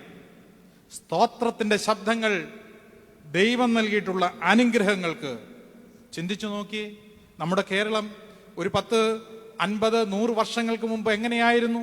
നമ്മുടെയൊക്കെ ചെറുപ്പകാലത്ത് എങ്ങനെയായിരുന്നു? ഏതെല്ലാം പട്ടിണിയുടെയും പ്രയാസത്തിന്റെയും കഷ്ടപ്പാടിന്റെയും വേദനകളുടെയും അപ്പച്ചനമ്മച്ചിമാര് രാവിലെ ഇരുന്ന് പ്രാർത്ഥിക്കും, ദൈവമേ ഇന്നേക്കുള്ള ഭക്ഷണത്തെ തരണമേ എന്ന് പ്രാർത്ഥിക്കുന്ന ഒരു ദിവസങ്ങളുണ്ടായിരുന്നു. ആ അമ്മച്ചിമാരുടെ കണ്ണുനീരുകള്, ഗുഹയുടെ ഉള്ളിൽ ഇരുന്നു കൊണ്ടുള്ള അവരുടെ പ്രാർത്ഥനകളുടെ ഫലമാണ് ഇന്ന് ഞാനും നിങ്ങളും അനുഭവിക്കുന്നത്. പക്ഷേ സ്തോത്രം പറയുവാൻ, ദൈവാലയത്തിലേക്ക് ചെന്നിട്ട് സ്തോത്രത്തിന്റെ ശബ്ദം മുഴക്കുവാൻ നമുക്ക് ഇന്ന് മടിയാണ്. വീടുകളിലെല്ലാം ഇന്ന് സന്ധ്യാനമസ്കാരമൊക്കെ നഷ്ടപ്പെട്ടു പോയിട്ടില്ലേ? രാവിലത്തെ പ്രഭാത നമസ്കാരം നഷ്ടപ്പെട്ടു പോയിട്ടില്ലേ? ആഴങ്ങളുടെ ഉള്ളിൽ നിന്ന് അമ്മച്ചിമാർ എഴുന്നേറ്റിരുന്നു കൊണ്ട്, രാവിലെ എഴുന്നേറ്റിരുന്നു കൊണ്ട് പ്രാർത്ഥിക്കത്തില്ലായിരുന്നു? നമ്മളെയൊക്കെ വിളിച്ചുണർത്തി, മോനെ മോളെ. പക്ഷെ ഇന്ന് നമ്മുടെ കുഞ്ഞുങ്ങളെ വിളിക്കുവാൻ പോലും നമുക്ക് പേടിയാണ് അല്ലേ? അവരെ വിളിച്ചെഴുന്നേൽപ്പിച്ച് ഒന്ന് പ്രാർത്ഥിപ്പിക്കുവാനായിട്ട് പേടിയാണ്. മറ്റൊരു പേടി എന്ന് പറയുന്നത്, ഇനി പ്രാർത്ഥിക്കുന്ന സമയം കൊണ്ട് അവരുടെ ഗ്രേഡ് കുറഞ്ഞു പോകുമോ എന്നൊരു പേടിയുണ്ട്. അവർക്ക് A+ കിട്ടിയില്ലെങ്കിലോ? അത്രയും സമയം കൂടെ പഠിച്ചാൽ A+ കിട്ടിയെങ്കിലോ? നഷ്ടപ്പെട്ടു പോയിട്ടുണ്ട് സ്തോത്രത്തിന്റെ ശബ്ദങ്ങൾ. അനേകം നന്മകൾ, നമ്മുടെ കണ്ണുനീരുകൾ ദൈവം കേട്ടുത്തരമറിയിട്ട് നമ്മൾ സ്തോത്രത്തിന്റെ ശബ്ദം വിട്ടുപോയിട്ടുണ്ട് എന്നുള്ളത് നമുക്ക് കാണുവാനായിട്ട് കഴിയും. അതുകൊണ്ട് സങ്കീർത്തനം 68:6 പറയുന്നു, ദൈവം ഒറ്റപ്പെട്ടവരെ വീട്ടിൽ പാർപ്പിക്കുന്നു എന്നാണ് പറയുന്നത്. എന്തിനാണ്? സ്തോത്രത്തിന്റെ ശബ്ദം. 2-3 പേർ എവിടെ കൂടിയിരുന്നാലും ഞാൻ നിങ്ങളുടെ മധ്യത്തിലുണ്ട് എന്ന് നമ്മുടെ കർത്താവ് പറയുന്നുണ്ട്. അതുകൊണ്ട് സ്തോത്രത്തിന്റെ ഇതിന്റെ 4-ാമത്തെ ഭാഗത്തേക്ക് ഞാൻ വരികയാണ്. എന്റെ പ്രാണനെ കാരാഗ്രഹത്തിൽ പുറപ്പെടുവിക്കണമേ, നീ എന്നോട് ഉപകാരം ചെയ്തിരിക്കുന്നതിനാൽ നീതിമാന്മാർ എന്റെ ചുറ്റും നിൽക്കും എന്നാണ് പറയുന്നത്. നീതിമാന്മാർ എന്റെ ചുറ്റും നിൽക്കും. ഇതിന്റെ മറ്റൊരു ട്രാൻസ്ലേഷൻ ഉണ്ട്, നീ എനിക്ക് വേണ്ടി പകരം ചെയ്യുമ്പോൾ നിന്റെ നീതിമാന്മാർ എനിക്കായി കാത്തിരിക്കും. സ്തോത്രം കഴിഞ്ഞു കഴിഞ്ഞാൽ അടുത്ത പടിയാണ്. അതെന്താണ്? ഒരു ഫെലോഷിപ്പാണ്. നീതിമാന്മാരോട് കൂടിയുള്ള വാസം. ഈ പരിശുദ്ധനിലേക്ക് നോക്കുമ്പോൾ നമ്മുടെ ശക്തി എന്ന് പറയുന്നത് അതാണ്, നീതിമാന്മാരുടെ കൂടെ വസിക്കുക എന്നുള്ളതാണ്. 2-ാം കുക്കിലിയോ എന്ന് പറയുന്നത് നീതിമാൻ പന പോലെ തളർത്തിടുമേ എന്ന് നമ്മൾ പാടുമ്പോൾ, നീതിമാന്റെ കൂടെ സാദിക്കോ എന്ന് പറഞ്ഞു കഴിഞ്ഞാൽ വിശുദ്ധന്മാരുടെ സംഘങ്ങളെയാണ് സൂചിപ്പിക്കുന്നത്. അവർക്ക് വേണ്ടിയുള്ള പ്രാർത്ഥനയാണ് 2-ാമത്തെ കുക്ലിയൂൻ. അവിടെയാണ് പരിശുദ്ധ പരമേൽ തിരുമേനിയെ നമ്മൾ ഓർക്കുന്നത്. ആ പരിശുദ്ധന്റെ കൂടെ വസിക്കുവാൻ ദൈവം നമ്മളെ വിളിക്കുകയാണ്. എപ്പോഴ്? കാരാഗ്രഹത്തിൽ നിന്ന് നിന്റെ നിലവിളിയുടെ ശബ്ദം നീ കേട്ടിട്ട് നീ പുറത്തു വരുമ്പോൾ നിനക്ക് സ്തോത്രത്തിന്റെ ശബ്ദം ഉയരണം. സ്തോത്രത്തിന്റെ ശബ്ദം ഉയരുമ്പോൾ നീ ആരുടെ കൂടെയാണ്? നീ നീതിമാന്റെ കൂടെയാണ്. നീ ശത്രുവിന്റെ തിന്മയെ നോക്കി പോകണ്ട. അവൻ എന്ത് സംഭവിക്കുമെന്ന് നോക്കി കാണേണ്ട കാര്യമില്ല. യോന പോയിരുന്നത് കൊണ്ട്, ആവണക്കിന്റെ കീഴിൽ ഇരുന്നുകൊണ്ട് നോക്കിയതുപോലെ നീ നോക്കണ്ട. നീ നോക്കേണ്ടത് ഒന്ന് മാത്രം, നീതിമാന്മാരുടെ കൂടെ വസിക്കുക. നീ എനിക്ക് വേണ്ടി പകരം ചെയ്യുമ്പോൾ നിന്റെ നീതിമാന്മാർ എനിക്കായി കാത്തിരിക്കും. ഏകാന്തതയിൽ നിന്ന് സമൂഹത്തിലേക്കും കരുണയിലേക്കും ദൈവം നമ്മളെ വിളിച്ചുയർത്തുകയാണ്. നീതിമാന്മാർ എൻ്റെ ചുറ്റും നിൽക്കും, നീ എനിക്ക് നല്ലത് മാത്രമേ പ്രവർത്തിച്ചിട്ടുള്ളൂ. അതുകൊണ്ട് നമ്മുടെയൊക്കെ ജീവിതത്തിൽ നീതിമാന്മാർ ചുറ്റും നിൽക്കുന്ന അനുഭവത്തിലേക്ക് നമുക്ക് കടന്നു വരുവാനായിട്ട് സാധിക്കണം. എൻ്റെ വാക്കുകളെ ഉപസംഹരിച്ചു കൊള്ളട്ടെ. ജോൺ ക്രിസോസ്റ്റം എന്ന് പറയുന്ന സ്വർണ്ണനാവുകാരനായ ഈവാനിയോസ് പറയുന്ന ഒരു കാര്യമുണ്ട്, ഒരു കല്ലുകൊണ്ടുണ്ടാക്കിയാൽ അത് മന്ദിരമാകുകയില്ല. ഒരു കല്ലുണ്ടാക്കിയാൽ അത് മന്ദിരമാകുകയില്ല. പല കല്ലുകൾ ചേർന്ന് വെച്ചാൽ മാത്രമേ അതൊരു മന്ദിരമാകുകയുള്ളൂ. ഞാനും നിങ്ങളും ഒരുമിച്ച് ചേരുമ്പോൾ മാത്രമേ സഭ സഭയാകുകയുള്ളൂ. ഓർത്തഡോക്സ് സഭയുടെ വേദശാസ്ത്രം അനുസരിച്ച് ഒരച്ഛന് തന്നെയോ ഒരു വിശ്വാസിക്ക് തന്നെയോ ആരാധനയില്ല. വിശ്വാസിയും വൈദികരും ഒന്നു ചേരുമ്പോഴാണ് ആരാധന ഉണ്ടാകുന്നത്. അതാണ് കൂട്ടായ്മയുടെ അനുഭവം, അതാണ് കൂട്ടായ ആരാധനയുടെ അനുഭവം. ദേവാലയത്തിൽ ആരാധനാ ശബ്ദം മുഴങ്ങുമ്പോൾ അത് സ്തോത്രത്തിന്റെയും കൂട്ടായ്മയുടെയും ശബ്ദമായി മാറുന്നത് ദൈവം നമ്മുടെ നിലവിളി ശ്രദ്ധിച്ച് നമ്മുടെ നിലവിളിക്ക് മറുപടി നൽകി അവൻ നമ്മളെ അവിടെ നിന്ന് കരയേറ്റുമ്പോഴാണ്. നെൽസൺ മണ്ടേല ഏകദേശം 27 വർഷക്കാലം ബ്രിട്ടീഷുകാരുടെ തടവറയിലായിരുന്നു. ദക്ഷിണാഫ്രിക്ക എന്ന് പറയുന്ന രാജ്യത്തെ വിടുവിക്കാൻ വേണ്ടി, രാജ്യത്തിന് വേണ്ടി പോരാടി അദ്ദേഹത്തെ 27 വർഷം ജയിലറുകളിൽ പാർപ്പിച്ചു. അവിടെ നിന്ന് നെൽസൺ മണ്ടേല ഇറങ്ങി വരുന്ന സമയത്ത് അദ്ദേഹം പറയുന്നുണ്ട്, ഞാൻ വൈരാഗ്യത്തോടുകൂടി പുറത്തു വന്നാൽ ഞാൻ ഇനിയും ജയിൽവാസിയാകും. ഞാൻ വൈരാഗ്യത്തോടുകൂടി ഇറങ്ങി വന്നാൽ ഞാൻ വീണ്ടും ജയിൽവാസിയാകും. നമ്മുടെ പ്രാർത്ഥനകളും നമ്മുടെ ശബ്ദങ്ങളും പോകുമ്പോൾ അവൻ നമ്മളോട് പറയുന്ന ഒരു ശബ്ദമുണ്ട്, മകനെ, നിന്റെ ശത്രുവിൻ്റെ തിന്മ കാണുവാൻ നീ ആഗ്രഹിക്കരുത്. മനസ്സ് ശുദ്ധമാക്കുക, മനസ്സ് ശുദ്ധമാക്കുക. നീ ആരുടെയും പ്രതികാരത്തിന് വേണ്ടി ദാഹിക്കരുത്. നീ ഒറ്റ കാര്യം മാത്രം ചെയ്യുക, ഉയർന്നു പറക്കുക. ദൈവം മറ്റുള്ളവരുടെ കാര്യം നോക്കിക്കൊള്ളും. നമുക്കൊക്കെ ഉണ്ടായിരിക്കുന്ന ഒരു വലിയ ദോഷമുണ്ട്. എന്താണെന്നറിയാമോ? നമ്മുടെ ശത്രുവിൻ്റെ തിന്മയെ കാണുവാൻ നമ്മളെല്ലാവരും ആഗ്രഹിക്കുന്നവരാണ്. പ്രിയ വിശ്വാസികളെ, ഞാനും നിങ്ങളും ജീവിക്കുന്നത് ഇപ്രകാരമുള്ള ഒരു ലോകത്തിലാണ്.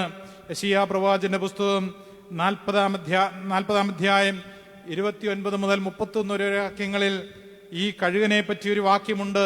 ഇവിടെ കഴുകൻ എന്ന് പറയുന്നത് വൾച്ചർ അല്ല, പരുന്താണ്. ആ പരുന്തിനെ പറ്റി പറയുന്ന ഇപ്രകാരമാണ്, അത് എപ്പോഴും അവർ കർത്താവിനെ കാത്തിരിക്കുന്നവരെ പറ്റി പറയുന്നു. അവർ കഴുകന്മാരെ പോലെ പറന്നുയരും. കഴുകൻ ചിറക് വീശുന്നില്ല, അവൻ കാറ്റിൽ ചാരുന്നു, അവൻ ഉയർന്ന് പറക്കുകയാണ്. എൻ്റെയും നിങ്ങളുടെയും ജീവിതത്തിൽ ഈ ഒരു അനുഭവമായിരിക്കണം. പൊട്ടക്കിണറ്റിലിട്ട യൗസേപ്പ് തൻ്റെ സഹോദരന്മാരെ നോക്കിക്കൊണ്ട് ഈജിപ്തിൽ മന്ത്രിയൊക്കെ ആയതിനു ശേഷം അവരെ നോക്കിക്കൊണ്ട് യോസേപ്പ് ഒരു വർത്തമാനം പറയുന്നുണ്ട്. എന്താണെന്നറിയാമോ? നിങ്ങൾ എന്നെക്കുറിച്ച് ദോഷം വിചാരിച്ചു, ദൈവം അതിനെ നന്മയാക്കി മാറ്റി. നിങ്ങൾ എന്നെക്കുറിച്ച് ദോഷം വിചാരിച്ചു, പക്ഷേ അതെനിക്ക് നന്മയ്ക്കായിട്ടുതകി. നമുക്കൊരാൾ ഒരു ദോഷം ചെയ്യുന്നുണ്ടെങ്കിൽ ആ ദോഷത്തെ പോലും നന്മയാക്കി മാറ്റുവാൻ ദൈവത്തിന് സാധിക്കും എന്നുള്ളത് ഞാനും നിങ്ങളും മറന്നു പോകരുത് എന്നുള്ള കാര്യം ഓർത്തിരിക്കുക. നിങ്ങൾ എന്നെക്കുറിച്ച് ദോഷം വിചാരിച്ചു, ദൈവം അതിനെ നന്മയാക്കി മാറ്റി എന്ന് വളരെ വ്യക്തമായിട്ട് പറയുന്നുണ്ട്. അതുകൊണ്ട് ഈ സങ്കീർത്തനം അവസാനിക്കുന്നത്, ആരംഭിക്കുന്നത് ഒരു പ്രാണവേദനയോടുകൂടിയാണ്, പക്ഷെ അവസാനിക്കുന്നത് വിശുദ്ധന്മാരുമായുള്ള സംസർഗത്തിൽ ആയിരിക്കുവാൻ വേണ്ടിയാണ്. അതുകൊണ്ട് നമുക്കറിയാം, ദാവീദിനെ ആ ഗുഹയിൽ നിന്ന് കിരീടത്തിലേക്ക് ദൈവം ഉയർത്തുന്നുണ്ട്. ഇസ്രായേലിന്റെ 2ാമത്തെ രാജാവായിട്ട് ദാവീദിനെ തിരഞ്ഞെടുക്കുന്നുണ്ട്. ആ ദാവീദ് രാജാവിൻ്റെ പിന്നീടുള്ള ജീവിതം നമുക്ക് മനസ്സിലാക്കുവാനായിട്ട് സാധിക്കുന്നുണ്ട്. ഇവിടെ പറയുന്നുണ്ട്, ദാവീദിന്റെ മകൾ എന്നാണ് പരിശുദ്ധ കന്യാമറിയാമിനെ സാക്ഷിക്കുന്നത്. ദാവീദിനെ പോലെ ഒരു രാജാവിനെയാണ് മശിഹായിൽ ഇസ്രായേൽ ജനത കണ്ടത്. അത്രമാത്രം ഈ ഗുഹയുടെ ഉള്ളിൽ നിന്ന് അത്രമാത്രം ഉയർത്തപ്പെട്ട ഒരു ദാവീദിനെ ഞാനും നിങ്ങളും കാണുന്നുണ്ടെങ്കിൽ ഇന്ന് നമ്മുടെ കരച്ചിലിൻ്റെ ശബ്ദം എന്തുമാകട്ടെ, നാം ഏത് തരത്തിലുള്ള വേദനയുടെയും കയ്പിൻ്റെയും അനുഭവത്തിലൂടെയും കടന്നു പൊക്കോട്ടെ, നിന്റെ സ്തോത്രത്തിൻ്റെ ശബ്ദത്തിന് ആത്മാർത്ഥതയുണ്ടെങ്കിൽ, നിന്റെ കണ്ണുനീരിന് അതിന് ദൈവത്തോട് ഉയർത്തുവാൻ ശക്തിയുള്ളതാണ് എങ്കിൽ ദൈവം ചാഞ്ഞ് ഇറങ്ങി വരും. അങ്ങനെയാണല്ലോ ഇൻകാർണേഷൻ എന്ന് പറയുന്ന മഹാരക്ഷയുടെ അനുഭവം. അതുകൊണ്ടാണ് ഞാൻ പറഞ്ഞത്, ഇനിയും നമ്മൾ ഈ അനുഭവത്തിലേക്ക്, മനുഷ്യാവതാര രഹസ്യത്തിൻ്റെ ഓരോ കാര്യങ്ങളിലേക്ക് നമ്മൾ കടക്കുകയാണ്. അടുത്ത ആഴ്ച മുതൽ ഈ കടന്നുചെല്ലുന്ന അവസരത്തിൽ ഞാനും നിങ്ങളും ചിന്തിക്കേണ്ടത് ഒന്ന് മാത്രം, ദൈവം മുകളിൽ നിന്ന് താഴേക്ക് ഇറങ്ങി വന്നു എന്നാണ് പറയുന്നത്. എന്തിനാണെന്നറിയാമോ? നമ്മുടെ ശബ്ദം കേൾക്കുവാൻ, നമ്മുടെ കൂടെ നടക്കുവാൻ, നമ്മുടെ കൈകൾ പിടിക്കുവാൻ, നമ്മൾ താഴ്ന്നേക്ക് പോകുമ്പോൾ നമ്മളെ പിടിച്ചുയർത്തുവാൻ, നമ്മുടെ വേഷമെടുത്ത് വേഷത്തിൽ മനുഷ്യനായി തീർന്ന് ക്രൂശിലെ മരണത്തോളം അനുസരണമുള്ളവനായി മാറിയവനായ ഒരു ക്രിസ്തുവിനെ നമുക്ക് ഇവിടെ കാണുവാനായിട്ട് കഴിയും. അതുകൊണ്ട് കല്ലടാവിലെ ഗുഹയിൽ നിന്ന് ഉള്ള മനുഷ്യാവതാര വെളിപ്പെടുത്തലും കല്ലറയാകുന്ന ഗുഹയിൽ നിന്നുള്ള പുനരുത്ഥാനത്തിന്റെ പ്രത്യാശയുമാണ് ഒരു ക്രിസ്ത്യാനിയുടെ ജീവിതം എന്ന് പറയുന്നത്. കല്ലടാവിൽ നിന്നുള്ള കർത്താവിന്റെ തിരുജന്മവും കല്ലറയിൽ നിന്ന് ഉള്ള പുനരുത്ഥാനത്തിന്റെ പ്രത്യാശയുമാണ് ഒരു ക്രിസ്ത്യാനിയുടെ ജീവിതം. അവിടെ ദൈവം നമ്മളെ വലിയവരാക്കും എന്ന കാര്യത്തിൽ യാതൊരു സംശയവുമില്ല. അതുകൊണ്ട് ക്രിസ്തു നമ്മുടെ ഗുഹകളിലേക്ക് ഇറങ്ങി വരുവാൻ, നമ്മുടെ ഗുഹകൾ എന്തു തന്നെയും ആയിക്കൊള്ളട്ടെ, അവിടേക്ക് ഇറങ്ങി വരുവാൻ നമുക്ക് പ്രാർത്ഥിക്കാം. ദൈവമേ, അവിടുന്ന് എൻ്റെ ഉള്ളിലേക്ക് ഒന്ന് ഇറങ്ങി വരയണമേ. കർത്താവേ, എൻ്റെ ഗുഹകളിൽ നീ എന്നോട് കൂടെ ഉണ്ട് എന്നുള്ള തോന്നൽ അവിടുന്ന് എനിക്ക് തരയണമേ. ഞാൻ താഴ്ന്നിരിക്കുമ്പോൾ നീ എന്നെ ഉയർത്തേണമേ. എൻ്റെ ശത്രുക്കൾ എന്നേക്കാൾ ബലവാന്മാരാണ്, പക്ഷേ നീ അവരെക്കാൾ ബലവാനാണ്. എൻ്റെ വിലാപത്തെ നീ സ്തുതിയാക്കണമേ. എൻ്റെ താഴ്ന്ന അവസ്ഥയെ നിനക്കുള്ള ആലയമാക്കി നീ മാറ്റണമേ. എൻ്റെ ഗുഹ നിനക്കുള്ള വേദിയായി മാറണമേ. ഐസക് ദ സിറിയൻ എന്ന് പറയുന്ന സുറിയാനി പിതാവ് പറഞ്ഞിരിക്കുന്ന ഒരു വാക്യം കൊണ്ട് ഞാൻ എൻ്റെ വാക്കുകൾ ഉപസംഹരിക്കുകയാണ്. വേദന വിശ്വാസത്തിൻ്റെ അമ്മയാണ്. വേദന വിശ്വാസത്തിൻ്റെ അമ്മയാണ്. അങ്ങനെയാണെങ്കിൽ കണ്ണുനീർ സന്തോഷത്തിൻ്റെ തീർത്ഥാടനമാണ്. വേദന വിശ്വാസത്തിൻ്റെ അമ്മയാണ്. കണ്ണുനീർ സന്തോഷത്തിൻ്റെ തീർത്ഥാടനമാണ്. നമുക്കറിയാം, ഈ പരുമല ഇന്ന് കാണുന്ന പരുമലയല്ല. പരുമല തിരുമേനി ഇവിടേക്ക് വരുമ്പോൾ ഇതൊരു ഗുഹയായിരുന്നു, ഇതൊരു കാവായിരുന്നു. ഇവിടെ നിന്ന് രാത്രിയുടെ യാമങ്ങളിൽ നമ്മൾ ഈ ചുറ്റും നടക്കുന്ന സ്ഥലങ്ങളിലൂടെ പരിശുദ്ധ പരുമല തിരുമേനി രാത്രിയുടെ യാമങ്ങളിൽ ഇറങ്ങി നടന്ന് കണ്ണുനീരുയർത്തിയതിൻ്റെ ഫലമാണ് ഇന്ന് ഞാനും നിങ്ങളും ഈ പരിശുദ്ധന്റെ കബറിടത്തിൽ വന്ന് നിലവിളിച്ച് പ്രാർത്ഥിക്കുമ്പോൾ ആ പരിശുദ്ധന്റെ മധ്യസ്ഥത, വ്യക്തമായിട്ട് പറയട്ടെ, പരിശുദ്ധന്റെ മധ്യസ്ഥതയാൽ കർത്താവ് നമ്മുടെ പ്രാർത്ഥന കേട്ട് കർത്താവ് നമ്മുടെ പ്രാർത്ഥനയ്ക്ക് മറുപടി നൽകും. കണ്ണുനീർ കാണുന്ന ദൈവം ഈ പരിശുദ്ധന്റെ മധ്യസ്ഥതയാൽ അദ്ദേഹം ഈ ഗുഹയെ സന്തോഷത്തിന്റെ വേദിയാക്കി മാറ്റിയെങ്കിൽ അത് എൻ്റെയും നിങ്ങളുടെയും ജീവിതത്തിൽ ഉണ്ടാകുവാൻ തക്കവണ്ണം ദൈവം ഇടയാക്കി മാറ്റും എന്നുള്ള കാര്യത്തിൽ യാതൊരു സംശയവുമില്ല. ഞാൻ പ്രധാനമായിട്ടും 4 കാര്യങ്ങളിലാണ് പറയുവാനായിട്ട് ശ്രമിച്ചത്. ഒന്ന്, നിലവിളിക്കുന്ന ദൈവം, ഹൃദയത്തിലെ വിളി കേൾക്കുന്ന ഒരു ദൈവം. ദൈവം നമ്മുടെ മൗനത പോലും ശ്രദ്ധിക്കുന്നു. ദൈവം കേൾക്കുന്ന ദൈവമാണ്. നമ്മൾ താഴ്ന്നിരിക്കും, അത് നമ്മുടെ തകർക്കപ്പെട്ട അവസ്ഥയായിരിക്കാം. ഹൃദയങ്ങൾ തകർക്കപ്പെട്ട്, മനസ്സ് തകർക്കപ്പെട്ട്, വേദനയുടെ മധ്യത്തിലായിരിക്കാം.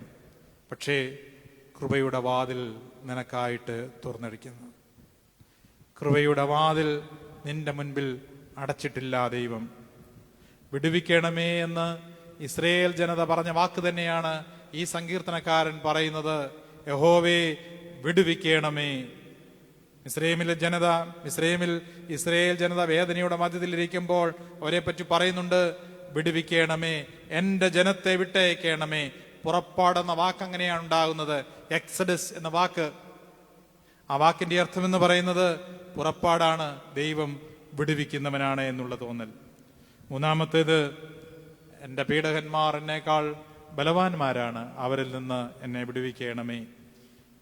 മറ്റൊരു കാര്യം പറഞ്ഞത്, സ്തുതികൾ കൊണ്ട് നമ്മുടെ വേദനകൾ മാറും, കണ്ണുനീരുകൾ മാറും. പക്ഷേ ദൈവസ്തോത്രത്തിൻ്റെ ശബ്ദം നമ്മുടെ ഹൃദയത്തിൽ നിന്ന് മാറിപ്പോകരുത്. വേദപുസ്തകത്തെ ഹൃദയത്തോട് ചേർത്ത് വെക്കുവാൻ ഫോണിൽ വേദപുസ്തകം കാണും, ഉപയോഗിച്ചു. പക്ഷേ വേദപുസ്തകം നമ്മുടെ ഹൃദയത്തിൻ്റെ ഭാഗമാക്കണം. നമ്മുടെ ബെഡ്റൂമിൽ ഫോണിൻ്റെ സ്ഥാനത്തേക്ക് ഈ വേദപുസ്തകത്തെ വെക്കുക. രാവിലെ എഴുന്നേൽക്കുമ്പോൾ ഈ വേദപുസ്തകം തുറന്ന് ദൈവവചനത്തെ വായിക്കുക. വാട്സപ്പിനെക്കാട്ടിലും റീൽസുകളെക്കാട്ടിലും ശക്തമേറിയ ശബ്ദമാണ് വേദപുസ്തകത്തിന്റെ ശബ്ദം. അലാം വെക്കാനെന്നും പറഞ്ഞുകൊണ്ട് അവിടെ കൊണ്ട് വെക്കുന്നത്, പക്ഷെ രാവിലെ എഴുന്നേൽക്കുമ്പോൾ നമ്മുടെ കണ്ണ് പോകുന്നത് അവിടേക്കല്ലേ? ദൈവശബ്ദത്തെ കേട്ടുകൊണ്ട്, ദൈവവചനത്തെ വായിച്ചുകൊണ്ട് നിന്റെ കണ്ണുകൾ തുറക്കുവാനും, വേദപുസ്തകം വായിച്ചുകൊണ്ട് നിന്റെ കണ്ണുകൾ അടച്ചുകൊണ്ട് കിടക്കുവാനും സാധിച്ചാൽ കണ്ണീരിന്റെ ജലാശയങ്ങളെ ദൈവം വലിയ അനുഭവത്തിലേക്ക് മാറ്റി നിന്റെ കണ്ണുനീരുകളെ തുടയ്ക്കും എന്നുള്ള കാര്യത്തിൽ യാതൊരു സംശയവുമില്ല. പ്രിയപ്പെട്ടവരെ, പരിശുദ്ധനായ പരിമല തിരുമേനിയുടെ പെരുന്നാളുകൾ നമ്മൾ സംബന്ധിക്കുന്നുണ്ട്. ആ പെരുന്നാൾ, ഏത് വിശുദ്ധന്റെ പെരുന്നാളുകൾ നമ്മൾ സംബന്ധിച്ചാലും നീതിമാന്മാരുമായുള്ള വാസത്തിലേക്ക് ഞാനും നിങ്ങളുമായി തീരുക എന്നാണ് പരിശുദ്ധ പിതാക്കന്മാര് നമ്മളെ പറ്റി ആഗ്രഹിക്കുന്നത്. പരിശുദ്ധന്മാരുമായുള്ള സംസർഗത്തിലേക്ക് കടന്നു ചെല്ലുമ്പോൾ ആ പരിശുദ്ധന്മാരുടെ മധ്യസ്ഥത നമുക്ക് കോട്ടയായി തീരും.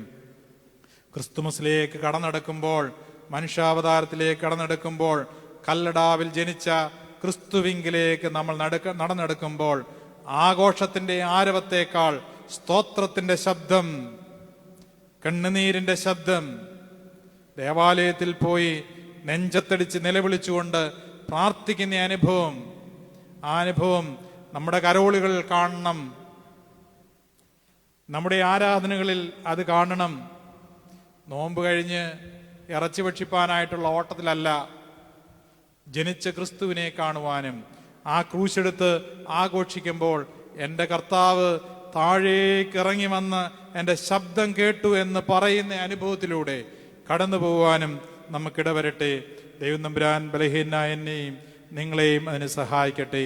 142 സങ്കീർത്തനം അതിൻ്റെ 6ഉം 7ഉം വാക്യങ്ങൾ എല്ലാ ദിവസവും ഉരുവിടുവാൻ വേണ്ടി പിതാക്കന്മാർ നമുക്കായിട്ട് ക്രമീകരിച്ചിരിക്കുന്ന വാക്യങ്ങൾ എല്ലാ ദിവസവും ഉരുവിട്ടുകൊണ്ട് കിടന്നുറങ്ങുവാൻ ദൈവം നമ്മെ സഹായിക്കട്ടെ.